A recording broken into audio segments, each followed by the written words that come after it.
जन स्वराज पार्टी बिहार की राजनीति में अपनी एक अलग पहचान और मुकाम बनाने निकले प्रशांत किशोर की पार्टी है। भारतीय राजनीति में जब भी किसी दल का उदय हुआ है तो उसकी राजनीति के पीछे एक वजह और उससे बढ़कर एक विचारधारा थी। जैसे कांग्रेस भारत की आज़ादी के लिए बनी, बीजेपी की विचारधारा का काम भारतीय संस्कृति और मूल्यों का पुनरुत्थान करना था, वैसे ही अन्य दल जो भारत की राजनीति में जगह बनाने में कामयाब हुए, उनकी राजनीति का मूल आधार किसी ऐसी व्यवस्था के खिलाफ खड़ा होना था जो उनकी संख्या के आधार पर उन्हें मिल नहीं रही थी। ऐसी ही एक विचारधारा के साथ आम आदमी पार्टी भी अस्तित्व में है, जिसने भ्रष्टाचार के खिलाफ लड़ाई लड़ी। वहीं जन स्वराज इन सबसे अलग किसी जाति और धर्म के ऊपर विकास की बात कर रही है, बिहार के उत्थान की बात कर रही है और दावा ठोक रही है कि वे सरकार बनाने जा रहे हैं। आइए समझते हैं इस शोरगुल के बीच जन स्वराज की राजनीति कहां पर बैठती है। नमस्कार, मेरा नाम है रवि और आप देख रहे हैं डाकूगंज।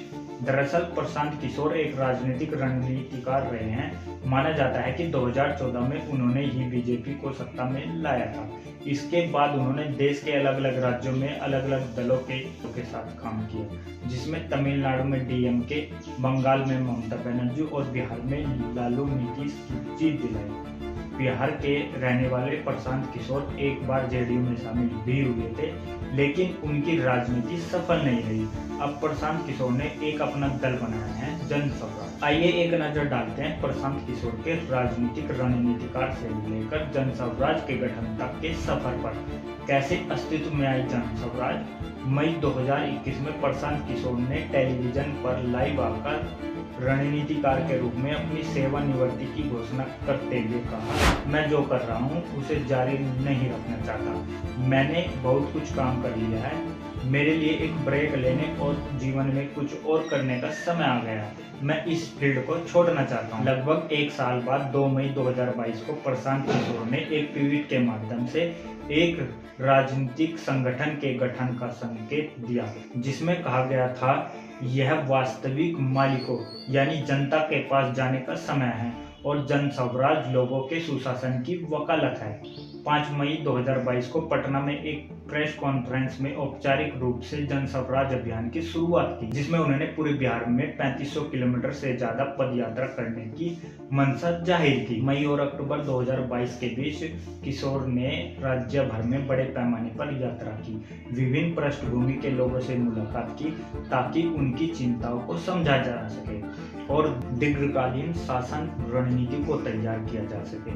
जन स्वराज पदयात्रा 2 अक्टूबर 2022 से गांधी आश्रम, भीती, हरवा, पश्चिम चंपारण से शुरू हुई। अगले 2 वर्षों में किशोर और उनकी पार्टी ने 5000 से अधिक गांवों का दौरा किया, स्थानीय मुद्दों के साथ मिलकर प्रमुख मुद्दों की पहचान और 10 वर्षीय विकास रोड मैप का मसौदा तैयार किया। बता दें कि जानकार मानते हैं कि बिहार का यह चुनाव जन स्वराज के भविष्य के लिए अहम रहने वाला है। लेकिन इस बीच प्रशांत किशोर कह चुके हैं कि अगर यह चुनाव नहीं जीतते तो यह उनकी सबसे बड़ी हार होगी। प्रशांत किशोर मानते हैं कि उनकी पार्टी के पास 1 करोड़ कार्यकर्ता है, जो बिहार जैसे राज्य में अपने आप में एक बड़ा नंबर है। लेकिन इस बीच यह भी सच है कि जातिगत राजनीति का गढ़ रहा बिहार क्या प्रशांत किशोर को अवसर देगा? क्या प्रशांत किशोर के बदलाव की सोच को उनकी जाति के आधार पर दबाने की कोशिश हो सकती है?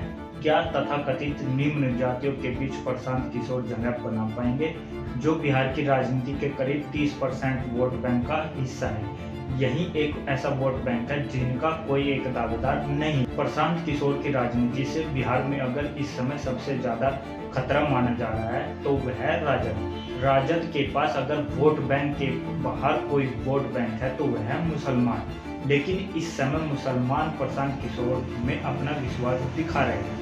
मुसलमान समाज प्रशांत किशोर की पार्टी को ऐसे बदलाव के रूप में देख रहे हैं जिसने उनकी राजनीतिक भागीदारी और मजबूती मिल सके। ऐसे में बिहार की राजनीति में प्रशांत किशोर की पार्टी जीते या हारे, लेकिन कौन बिहार की गद्दी पर बैठा यह जन स्वराज ही तय करेगी। बहरहाल बिहार में इस वर्ष अंत तक चुनाव होने वाले हैं। इन चुनाव में जन स्वराज की भूमिका अहम रहने वाली है और प्रशांत किशोर राजनीतिक सरप्राइज के लिए माने जाते हैं, अर्थात जिन परिणामों की किसी को उम्मीद नहीं हो ऐसे परिणाम वो निकाल देते हैं। यही वजह है कि अन्य राजनीतिक पार्टियां प्रशांत किशोर को हल्के में नहीं ले रही है। फिलहाल के लिए इस खबर में इतना ही। अगर आपको यह वीडियो अच्छा लगा है तो इस वीडियो को शेयर करें, लाइक करें और हमारे चैनल को सब्सक्राइब करें और अपनी राय हमें कमेंट बॉक्स में जरूर दें। धन्यवाद।